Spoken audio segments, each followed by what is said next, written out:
Bienvenidos nuevamente. Este es su podcast Minutos que Cuentan, un podcast dedicado a mamás, papás, cuidadores, maestros, maestras, para poder dedicar unos minutos importantes, aprender más acerca de la educación de nuestros hijos, algunos tips, algunas cosas que nos van a servir mejor en su educación. Y en esta segunda parte de este podcast estamos hablando de los 20 derechos que tienen nuestras niñas, niños y adolescentes. Es la segunda parte, quisimos dividirlo en dos, y los primeros 10 derechos de los que hablamos fueron el derecho a la vida, a la supervivencia y al desarrollo, derecho de prioridad, derecho a la identidad, a vivir en familia, derecho a la igualdad sustantiva, derecho a no ser discriminado, derecho a vivir en condiciones de bienestar y a un sano desarrollo integral, derecho a acceso a una vida libre de violencia y a la integridad personal, y derecho a la protección de la salud y a la seguridad social, y derecho a la inclusión de niñas, niños y adolescentes con discapacidad. Y vamos al derecho número 11. Yo diría que es uno de los más importantes. Todos los derechos son importantes, pero creo que este marca personalmente la vida de nuestras niñas, niños y adolescentes, y para eso estoy platicando con el psicoterapeuta José Miguel Rodríguez García. Mi nombre es Daniela de los Santos y pues vamos a comenzar con estos otros 10 derechos.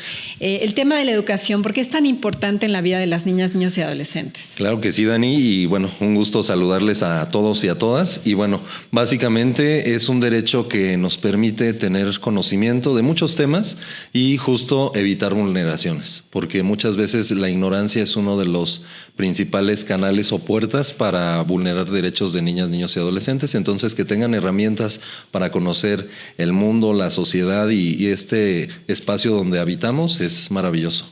Y aquí es muy importante hablar de que este derecho se tiene que cubrir a pesar de que haya migración de niñas, niños y adolescentes, porque esto sucede mucho, que por temas a lo mejor de violencia, desplazamiento, migración, una niña, niño, adolescente tiene que cambiar de ciudad, tiene que cambiar de escuela, y luego dicen, no, es que aquí no puedes ingresar porque necesitamos que sigas en la escuela anterior o tus papeles o demás. Claro. Este es un derecho que se tiene que garantizar sí o sí, pues para eso hay instancias como el DIF, como CIPINA, como la Procuraduría de Protección de Niñas, Niños y Adolescentes, para darle seguimiento. La Secretaría de Educación Pública normalmente sí da estos accesos, pero si hubiera alguna niña, niño, adolescente que no lo quieren recibir, esto no se puede. Se tiene que garantizar este derecho de la educación.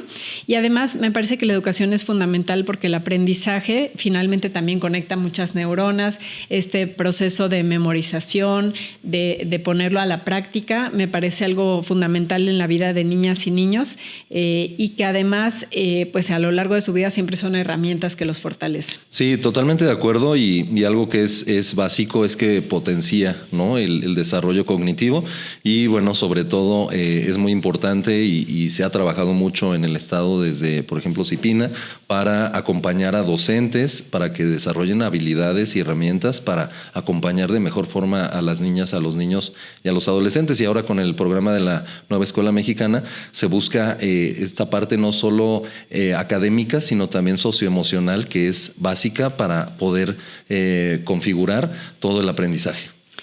Y bueno, vamos al siguiente derecho, el número 12. Este derecho me da mucha curiosidad, que siempre las niñas y niños cuando les hablan de derechos en la escuela, me pasó hace unos días, me dice mi hijo, ya conocí mis derechos. Y yo, sí, ¿cuál te aprendiste? Que tengo derecho a jugar, ¿no? Ese es el que más les gusta a las niñas, niños y adolescentes. Y efectivamente es uno de sus derechos, el número 12, derecho al descanso y al esparcimiento, al juego y a las actividades recreativas. Y me parece que esto es algo fundamental en la vida de los niños, porque además genera conexión, sobre todo si lo practicamos como adultos con nuestras niñas, niños y adolescentes, el jugar con ellos. Qué importante es primero conectar con nuestros hijos para después poderlos corregir, porque una mamá, un papá que no está conectado con su hijo, que no juega con él, que no se sienta un rato a armar un rompecabezas, a jugar fútbol, cualquier cosa que les guste. Yo siempre digo que el juego que más les gusta siempre a los niños es el que pueden jugar con sus papás, ¿no? A mí me pasaba mucho, tenía una marioneta y era la favorita de mis hijos porque pues yo era la que hablaba, ¿no? Y les hacía, jugaba con ellos. Entonces sí, que importante esto es en la vida de los niños. Sí, fíjate que este derecho es fundamental en el sentido que permite la socialización el encuentro entre pares, permite el desarrollo evolutivo, permite que haya conexión y que se genere este vínculo afectivo con sus padres. Muchas veces abogamos por los juegos de antaño, donde podían justo salir a correr a la calle, jugar stop, o sea, estas actividades al aire libre que permitían el explorar el mundo en el que viven, y entonces esto se ha perdido desafortunadamente por el tema de el uso de tecnologías. Prefieren los niños quedarse en el cuarto jugando y haciendo diferentes actividades en lugar de convivir y estar cara a cara con el otro, con la otra. Y entonces a partir de ahí me parece que justo estas actividades recreativas favorecen su desarrollo físico también, y bueno, y en todos los sentidos. Así es, fomentar el tema del deporte, creo que es una de los grandes deudas que tenemos socialmente en nuestro país, el que se le invierta más recurso al deporte, a que los niños que son destacados pues puedan pues realmente lograr un alto rendimiento, que haya más apoyo en recursos al deporte, más espacios de donde haya canchas y demás para las niñas, niños y adolescentes. Así es. Y bueno, vamos al derecho número 13, que es el derecho a la libertad de convicciones éticas, pensamiento, conciencia, religión y cultura. Qué importante este derecho, porque finalmente hace muchos años se logró que la escuela fuera laica, ¿no? Que se separara este tema de religión con el tema de la educación, del conocimiento, pero qué importante es que sepan los niños que tienen esta libertad de creer y de este tema de espiritualidad, ¿no? Me parece fundamental en la vida de un niño. Sí, sobre todo porque permite el vivir el aquí y el ahora. Esta conexión con el absoluto, con quien tengan estas creencias, permite que no estemos andando en el pasado, en el futuro, en depresión, en ansiedad. Entonces, el que aprendan los niños a meditar, a estar conectados consigo mismos, eso ayuda muchísimo para el desarrollo de la memoria, para el desarrollo de la concentración, la atención, que es uno de los factores que nos fallan muchísimo.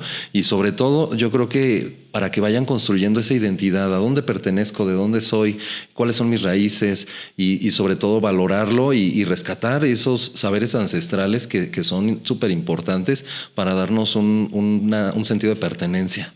Y me parece que va muy ligado este derecho número 13, que es el derecho a la libertad de convicciones éticas, con el número 14, que es a la libertad de expresión y acceso a la información.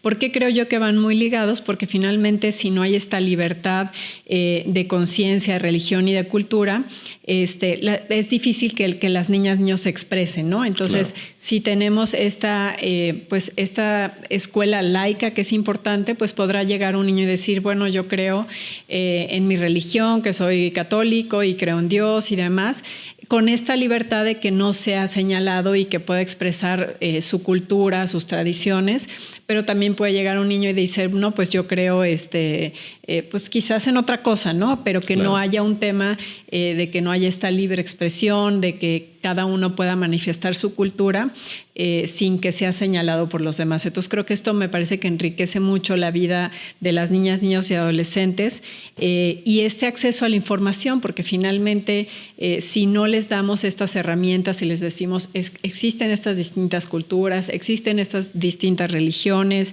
estas formas de pensar, pues no pueden decidir, ¿no? Entonces, sí, qué importante es acercarles también la información para que puedan ellos primero creer en lo que ellos consideren que es lo mejor, y segundo poder expresar lo que les parezca mejor. Sí, fíjate que aquí me gustaría destacar un poquito el tema del adultocentrismo.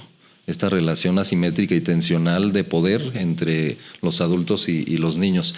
Entonces hay esta lógica todavía en muchos lugares donde no hables, no comentes, estás chiquito, vete a ver, a jugar con tus compañeros, vete a ver si puso la marrana, como decían en algún momento, y entonces no les damos herramientas para que expresen lo que necesitan, lo que quieren. No les decimos, oye, hay estos cambios de ropa, ¿cuál quieres elegir?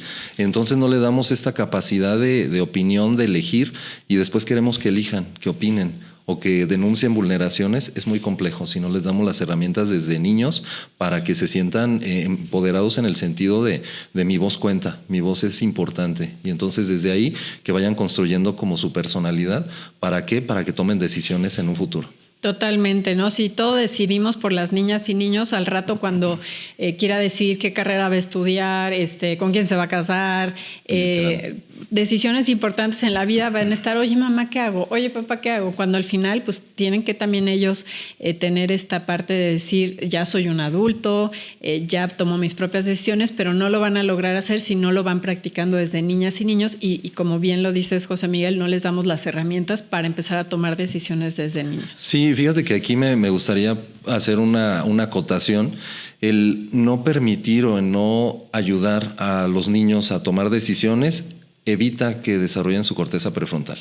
Y entonces su nivel de madurez va a ser más tardío. Entonces hay personas papás, mamás que desde su crianza, desde su lógica dicen, yo le hago todo a mi hijo, yo quiero que no sufra, yo quiero que esté bien, y desafortunadamente les quitamos esta posibilidad de madurar. Y entonces tenemos adultos tardíos de 40, 50 años que todavía buscan como la aprobación, la validación, la escucha, el reconocimiento de quien debió de haberles dado como ese andamiaje. Esa seguridad de decir, avanzaran. Tú puedes solo, tú lo puedes hacer solo.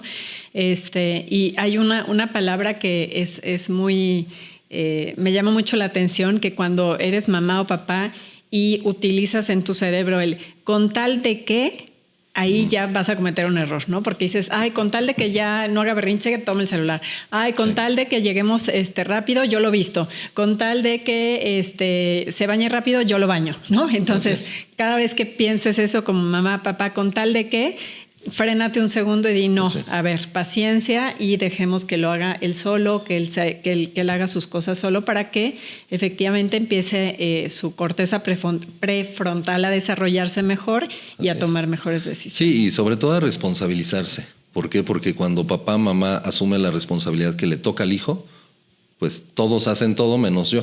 O sea, no es mi responsabilidad. No existen consecuencias, ¿no? Así dejar que vivan las consecuencias de sus errores y no querer asumirlas nosotros. Eso también me parece que es muy importante. Y viene el derecho número 15, tan importante, que es el derecho de participación, y va muy relacionado con lo que comentabas, José Miguel, de evitar el adultocentrismo, ser escuchados y tomados en cuenta en los asuntos de su interés, conforme a su edad, desarrollo evolutivo, cognitivo y madurez, y que puedan ellos expresar, ¿no? Lo que sienten. Sí, muchas veces me acuerdo una encuesta maravillosa que hizo el INE, y entonces adaptaron los cuadernillos para niños de preescolar, para primaria alta, primaria baja, secundaria, bachillerato, y entonces eso es pensar en las niñeces, en las adolescencias, en el sentido de para que me digas, para que opines, para que participes, diseño instrumentos para que justo entiendas el mensaje y puedas transmitir lo que tú sientes y piensas. No, y más ahora que están las famosas redes sociales, a veces queremos generar programas para evitar violencia digital, sobre todo en educación media y superior. Y si no los escuchamos, si no sabemos qué están viviendo, cuáles son las violencias, el ciberacoso que están viviendo, las situaciones que se están viviendo, cómo podemos generar soluciones. Y creo que a veces ellos mismos nos dan las soluciones si precisamente los dejamos participar, ¿no? Sí, porque son súper listos y entienden, y a veces lo que hacemos es no anticipar. Oye, va a suceder esto, va a suceder aquello, y decimos, es que ella hizo berrinche. Pues es que estás pensando como adulto. El adulto es vamos para acá, vámonos para acá. Y entonces nosotros también necesitamos certezas, pero ellos con mayor razón, porque es un mundo que están descubriendo, es un mundo nuevo. Entonces, papá, mamá, si vas a salir al súper, dile, oye, vamos a ir al súper a comprar esto y esto, para que anticipes y no haya como temas de berrinche. Y que diga él, oye, quiero ir aquí a comer, o me gustaría que saliéramos de vacaciones y hay la posibilidad de este lado, que sientan que su voz es importante. Así es. Y viene el derecho número 16, que es el derecho de asociación y reunión. Me parece que es un derecho que está muy vinculado con el derecho a la educación, porque yo siempre he dicho que la escuela, una de las cosas para las que sirve es generar conocimiento, que es muy importante. Pero la otra súper importante es esta parte de socializar, de vincularnos con los demás y de garantizar este derecho de asociación y reunión, de tener amigos, de compartir experiencias, de compartir gustos. Entonces, ¿de qué va este derecho, José Miguel? Mira, aquí es un derecho que desafortunadamente no se practica tanto, en el sentido de siempre que en los colegios, en las escuelas, dicen, va a haber cumpleaños de tal compañerito o compañerita, entonces van al cumpleaños. Pero no me ha tocado ver que se reúnan alumnos de cuarto, quinto, sexto de primaria en un lugar y digan, oigan, nos gustaría proponer esta parte de que la escuela fuera un poquito más inclusiva, que nos hicieran un poquito más de actividades deportivas, lúdicas. No hay ese proceso todavía.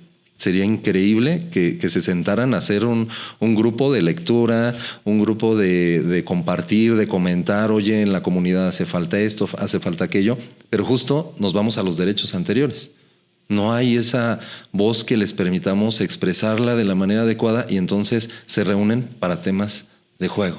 Uh-huh. Y está padrísimo, eso es increíble, pero pueden aportar más. Así es. Uh-huh. Y luego yo creo que a veces dicen, no, mejor que no se reúnan y no opinen porque nos va mal, ¿no?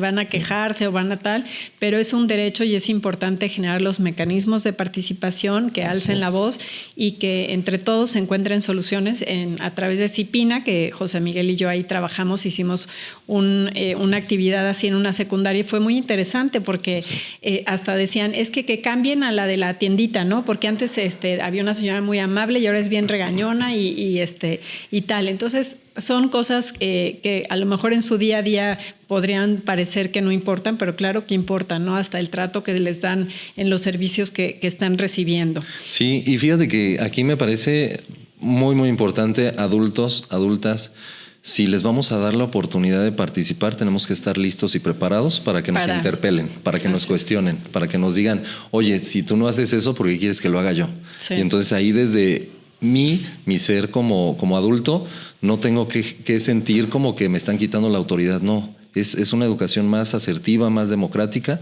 no tan autoritaria, donde me dice mi hijo, oye mamá, o oye papá, ¿por qué vas tan rápido? ¿O por qué le pitaste al del carro? Entonces, estar preparados para recibir esos cuestionamientos. Esa retroalimentación, ¿no? Empezando por el celular, que siempre es, oye, no lo puedes usar en la noche, ¿y por qué tú sí lo usas, no? Así es. Entonces, por eso creo que es bien importante ser un buen ejemplo para nuestros hijos, tratar de ser congruentes, ¿no? Esta parte de la congruencia es fundamental en la educación de los hijos. Y vamos al derecho número 17, que es el derecho a la intimidad. ¿Qué es el derecho a la intimidad? Es la protección de sus datos personales, evitar que atenten contra su honra, imagen o reputación.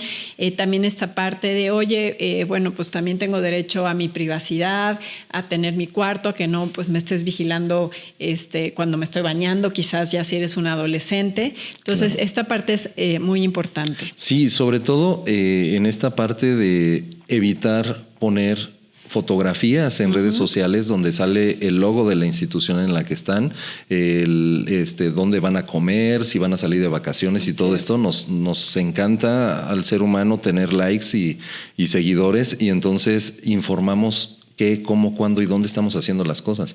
Y eso pone en una situación de vulneración y de riesgo a los niños, niñas y adolescentes. Y bueno, sobre todo tenemos el tema del grooming. Así es. Que hay personas que se presentan como otras, como niños, como adolescentes, y enganchan a los niños, a las niñas, y después vienen situaciones bien desafortunadas. Así es, pues es muy importante. Acabamos de lanzar justamente un oficio desde la parte del gobierno a todas las dependencias de no exponer a los niños en fotografías, sobre todo desde la parte pública. Y si en algún momento hay una entrevista a un niño, una situación donde el niño esté de acuerdo, el papá también, bueno, con una carta donde el niño esté de acuerdo y también la familia, pero no exponer a estos niños y respetar pues su intimidad. Así es.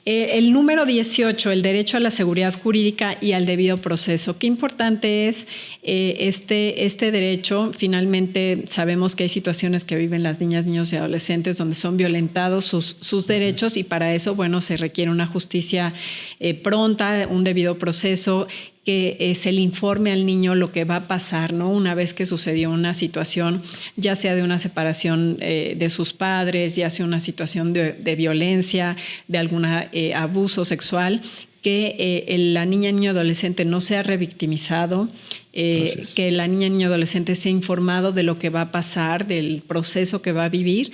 Me parece que esto es algo que tenemos que capacitar cada vez más a jueces, a ministerios públicos, a la propia Procuraduría de Protección de Niñas, Niños y Adolescentes, para que se cuide de manera correcta pues sus derechos y garantías. Sí, sobre todo me parece medular el tema de que jueces, magistrados, ministerios públicos, seguridad pública, fiscalía, tengan herramientas para conocer el desarrollo cognitivo de niñas, niños y adolescentes, el desarrollo evolutivo. ¿Por qué? Porque muchas veces, por ejemplo, con el trauma, cuando hay un trauma, lo que sucede es que se puede diversificar. De repente le preguntan al niño, oye, ¿qué te pasó? ¿Cómo estás? Y el niño se ríe. Y dicen, entonces no le pasó nada. Claro. Pues el trauma tiene formas diferentes de manifestarse. Sí. Entonces tenemos que conocer cómo son, qué piensan, qué sucede cuando hay un impacto importante a nivel emocional, y entonces puede tener lagunas mentales, puede tener olvidos, puede tener risas nerviosas, puede no querer hablar, lágrimas, o sea, muchas situaciones que si desconocen quienes imparten la justicia, pues justo este derecho a la seguridad jurídica, porque justo es eso, seguridad, darle seguridad a quien va a denunciar. Muchas veces todavía dicen, es que necesita que venga un adulto para denunciar algo con el niño. El niño puede denunciar sin ningún tema y sin ningún representante legal. ¿Pero qué hacemos? No. Por eso me encantó esta campaña que lanzó la Secretaría de Educación, que llevaba este eslogan: te veo, te creo, te escucho, ¿no? Primero te veo, te creo, porque muchas veces, no creo que sea verdad lo que está diciendo, está muy chiquito, ¿no? Estas palabras que usamos en diminutivo para referirnos a las niñas, niños y adolescentes y minimizar lo que piensan, lo que vivieron, lo que sintieron. Entonces, qué importante es capacitarse. El Poder Judicial aquí en Michoacán justo se acaba de capacitar en este tema, lo cual nos parece fabuloso. Y bueno, vamos al siguiente derecho, que es el tema de niñas, niños y adolescentes migrantes. Aquí hay una frase que me encanta, que es los derechos de las niñas, niños y adolescentes van con ellos a donde quiera que van, ¿no? Así es. Entonces, ¿cómo garantizar este derecho de niñas, niños y adolescentes migrantes? Pues justamente todos los derechos de los que hemos hablado, a la educación, a la identidad, a vivir en familia, que si estos niños están migrando de una ciudad a otra, de una comunidad a otra, de un país a otro, pues se les garantice, ¿no? Su derecho a la educación, a vivir en familia, a la protección. Entonces es algo fundamental, y pues vivimos en un mundo con mucha migración, también con mucha violencia, desafortunadamente, porque muchas veces esta migración es forzada y hay que garantizar estos derechos. Sí, totalmente de acuerdo, y hay varios programas que existen desde dependencias de gobierno, donde se les brinda esa atención a nivel de salud, a nivel de educación, psicológico, hospedaje, albergue. Y entonces dicen muchos, es que estos niños que están en la calle pidiendo dinero, que son de Latinoamérica, pues ahí los vemos, pero no hacemos nada. Sí se les acompaña, sí se les apoya, y es justo en este entendido de garantizar sus derechos. Así es. Pues vamos al último derecho, que si no vieron ustedes el podcast contra la violencia digital, revísenlo, se los vamos a dejar aquí en los comentarios. Y es el derecho de acceso a las tecnologías de información y comunicación. Es un derecho que también le gusta mucho a las niñas y niños. Sí, claro. Ellos quieren estar en el celular, en el iPad, en la tele y demás. Y sí, efectivamente es un derecho, porque sabemos que las tecnologías tienen mucho que aportar de manera positiva a las niñas, niños y adolescentes, pero siempre con esta responsabilidad, siempre alertando de los riesgos que hay en las tecnologías también, y pues ser conscientes como cuidadores, como mamás, como papás, que hay edades para todo, ¿no? Tratamos de evitar de que a lo mejor los niños estén en pantallas de los 0 a los 6 años. Luego es inevitable, pero tratar de que sea lo menos posible, lo que decíamos, porque es importante el sano esparcimiento, el juego en la calle, en los árboles, en la naturaleza, y no estar siempre en una pantalla. Y también los riesgos que hay en redes sociales, ¿no? Que es muy importante. Sí, fíjate que justo especialistas dicen cuándo se le tiene que dar una pantalla a un niño o niña adolescente, y muchos dicen pues ya después de los 20. lo cual no es viable por que nos comunicamos, por lo que sucede en la pandemia, por esta manera de acceder a información. ¿Qué pasa? No es viable. ¿Qué sí es viable? Que papá, mamá observe con quién se comunica, dónde se comunica, qué mensajes envía y sobre todo que ellos, los papás, anticipen. Te voy a dar este equipo telefónico, pero es mío. Yo lo reviso cuando considere pertinente porque mi responsabilidad es cuidarte. Y entonces desde esa lógica los niños, niñas, adolescentes ya no se sienten propietarios de su equipo. Y entonces debe de haber ese monitoreo y esa observación de lo que sucede, porque no solo es el tema de contenido inadecuado para niñas, niños y adolescentes, porque justo más del 71% hay una estadística que dice que la educación sexual se adquiere a través de las pantallas. Entonces dices, híjole, qué desafortunado, porque tienen una idea errónea de lo que es la educación en la sexualidad, ¿no? Por todo lo que suben y comentan y comparten en internet y solo a un clic, ¿no? Entonces, sí es básico que haya como este convenio, este contrato del uso del celular, que voy a compartir, que no puedo, que sí, informar inmediatamente si alguien está sufriendo algún tipo de acoso, de bullying. Y hay un documento que ahí se los vamos a compartir igual, de Fundación Paz, para que apliquen ese convenio con los niños, niñas y adolescentes. Ningún niña, niño, adolescente tiene que dormir con un teléfono celular. Así o con es. Un equipo.